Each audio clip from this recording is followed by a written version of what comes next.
जब से कंगना रनौत को पद्मश्री मिला है तब से लेकर अब तक सिर्फ हर रोज सोशल मीडिया से लेकर मीडिया पर राजनीतिक जगत में बॉलीवुड से हर तरफ बवाल ही बवाल काटा जा रहा है। क्योंकि कंगना रनौत एक जो बड़ी बात कही है वो ये है कि आजादी जो है हमें वो गांधी के कटोरे में भीख के समान मिली है, जिसे लेकर तरह तरह की प्रतिक्रियाएं देखने को मिल रही है।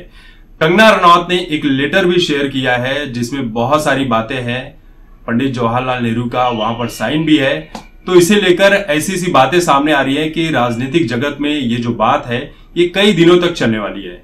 अब आम आदमी पार्टी से जुड़े बॉलीवुड के जो म्यूजिशियन है विशाल डडलानी, इन्होंने भगत सिंह जी की टी शर्ट पहनी है और टी शर्ट पहनने के बाद कुछ बातें कही है। वो बातें जरा आप सुन लीजिए। विशाल डडलानी ने लिखा कि उन्होंने 23 साल की उम्र में हमारे और भारत की आजादी के लिए अपनी जान दे दी। अपने होठों पर एक मुस्कान और एक गीत के साथ फांसी पर चढ़ गए। उसे याद दिलाएं सुखदेव, राजगुरु, अशफाकुल्लाह और उन सभी हजारों लोगों को जिन्होंने झुकने और भीख मांगने से इनकार कर दिया था। उसे विनम्रता से याद दिलाए लेकिन दृढ़ता से, ताकि वह फिर कभी भूलने की हिम्मत ना करे। अब देखिए, विशाल डडलानी ने भगत सिंह जी को लेकर और आजादी को लेकर कंगना रनौत के ऊपर हमला तो जरूर किया है, लेकिन राजनीति से जुड़ा इंसान राजनीति नहीं करेगा तो फिर राजनीति में जुड़ने का मतलब क्या है। हमारे देश में जैसा कि सबको पता है कि हर कोई डायरेक्टली इनडायरेक्टली किसी न किसी रूप से किसान फैमिली से जुड़ा ही होता है। हर किसी के घर में खेती होती है, खासकर जो लोग गांव देहात में होते हैं और जिनके पास खेत नहीं होते वो किसी दूसरे के खेतों में काम करते हैं, लेकिन किसान कहलाते हैं। हमारा आप भी किसी न किसी तरह से किसान फैमिली से जुड़े हुए हैं, हमारे घरों में भी खेती होती है। अब विशाल ने जो कहा कि मेरी टी शर्ट पर शहीद सरदार भगत सिंह है, जो एक नास्तिक, कवि, दार्शनिक, स्वतंत्रता सेनानी, भारत के पुत्र और किसान के बेटे हैं।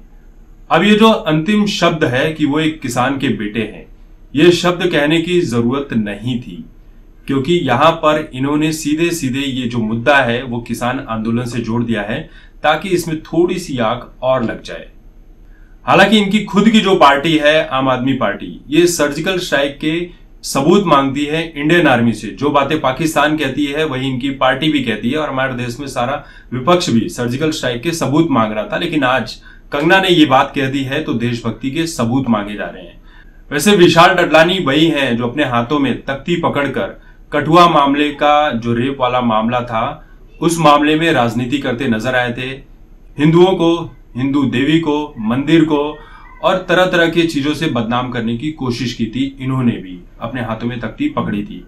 तो कौन क्या कहता है इससे फर्क नहीं पड़ता। यहां पर किसी को फर्क नहीं पड़ता कि आजादी कैसे मिली है, क्यों मिली है, उसका किस तरह से उपयोग किया जाना चाहिए, आजादी का असली मतलब क्या है। यहां पर हर इंसान, चाहे वो बॉलीवुड से जुड़ा हो चाहे कहीं से भी जुड़ा हो, राजनीति उसकी रगों में भीतर तक घुस चुकी है और हर इंसान आज डायरेक्टली इनडायरेक्टली कहीं ना कहीं सोशल मीडिया से लेकर मीडिया पर सिर्फ और सिर्फ राजनीति ही करता है।